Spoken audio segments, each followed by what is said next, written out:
first thing she heard every morning was the upstairs child rehearsing gravity. Thump. A thoughtful pause. Thump, thump. She kept one eye closed.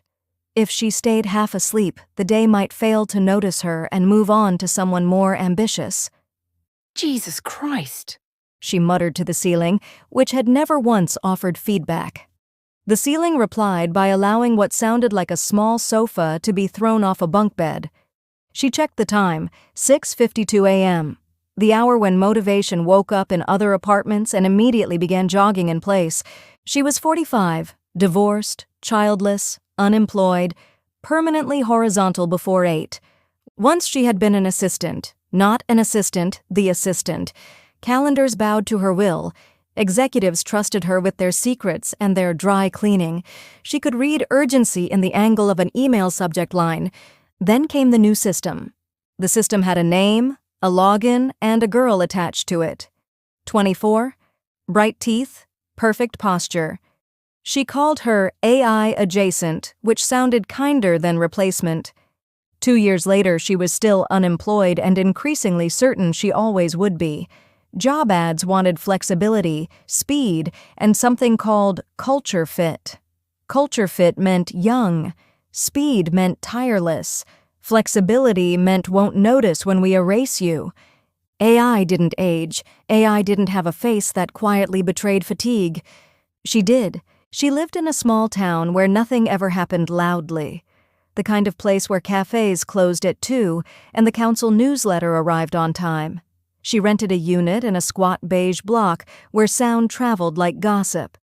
Downstairs lived an eternal student, or possibly a dealer pretending to study something abstract. He played music that throbbed instead of flowed, bass-heavy, morning techno, the soundtrack of poor decisions and excellent self-esteem. Next door lived Hyacinth, British, old, half-deaf, loud opinions, louder dog. The dog was a beagle named Percival. Percy when Hyacinth was fond, Percival James Arthur when he committed crimes against mailboxes. Percival, no, bloody hell dog, use your conscience. Percival barked at movement, stillness, shadows, and concepts. Upstairs lived a family, 2 children, possibly feral. They ran, jumped, fell, recovered, and jumped again. Their parents walked heavily, as if announcing themselves to the world with every step. She told herself she didn't spy on her neighbors. She observed. Spying required intent. Observation was passive, academic, almost civic. She spent her days watching soap operas and The Courtyard. The soaps were comforting. Everyone else's lives were worse in operatic ways. Affairs, betrayals, twin resurrections. Compared to that, unemployment felt modest, manageable. Occasionally she met former colleagues for coffee. They spoke softly like people addressing an animal that had once belonged to them. Have you tried retraining? The market's weird right now. You look, well. They did not call again. Her ex-husband did not call at all. Nor did her relatives. She told herself this was respect for her independence. She did not ask them to confirm. One morning, the upstairs noise stopped. Not paused, stopped. No thumps, no shrieks, no toys hurled with experimental force. Silence, sharp enough to wake her. She waited. Nothing. Jatku. By midday, cardboard boxes appeared in the stairwell. By evening, the boxes were gone. A handwritten note on the notice board said simply, "Moved out." No punctuation, no explanation. Divorce, she thought immediately. Nobody moved that fast unless something cracked.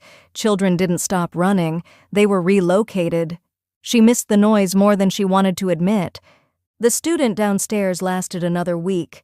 The music softened, then shortened, then vanished altogether. No bass, no door slams, no smells she could disapprove of. The balcony lights stayed off. Ran out of funding, she decided. Or police. The town liked quiet endings. Then Percival stopped barking. At first she enjoyed it. The peace felt earned. On the second day, she noticed Hyacinth hadn't shouted either. On the third day, leaflets bulged from Hyacinth's mailbox like an accusation. Percival's water bowl was left untouched by the door. She listened, held her breath, waited for the familiar outrage of British vowels.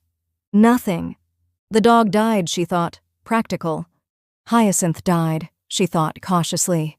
Both, she concluded efficiently. She did not knock. Knocking required evidence. She preferred theories. The building grew quieter by degrees, like a body cooling. Foreign neighbors smiled at her in the stairwell, too friendly, too alert. Morning, They said. She nodded. Politeness was expensive. She left the television on at night, low volume, just enough human noise to soften her thoughts. The quiet had begun to feel personal. The knock came without ceremony. Not the doorbell, not hurried, just two firm taps, like punctuation. She opened the door. A woman stood there with a clipboard and tired eyes.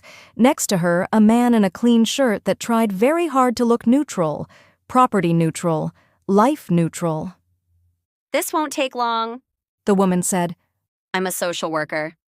The man nodded. I'm the property owner. Of course he was. They didn't sit. That felt intentional. The building has been scheduled for demolition. The owner said like he was announcing weather. Council decision, safety concerns. She waited for the rest. You'll need to vacate. The woman added gently. All remaining tenants. Remaining. Her ears caught on the word like fabric on a nail. There's assistance available. The woman continued. Transitional housing. Support services. Her chest tightened. Not sharply, not dramatically, just enough to make breathing feel like a suggestion instead of a fact. I see. She said, or thought she said. The owner glanced around the apartment, the bare walls, the couch shaped to her absence of movement. The television paused mid-expression. This place has been very quiet lately. He said almost apologetically. Yes, she wanted to tell him. It had been doing that on purpose. The social worker leaned in slightly. Her voice softened, stretched, distorted, like sound underwater. Are you feeling all right? The room tilted. Or perhaps she did. She noticed details with unreasonable clarity. A crack in the doorframe, the buzz of the ceiling light, the way the man's pen clicked once, twice, stopped.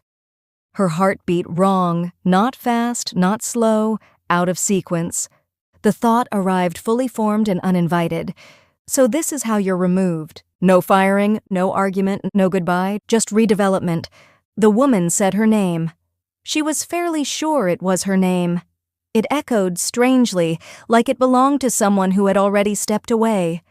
She tried to sit, missed the chair, corrected, didn't. Her vision tunneled.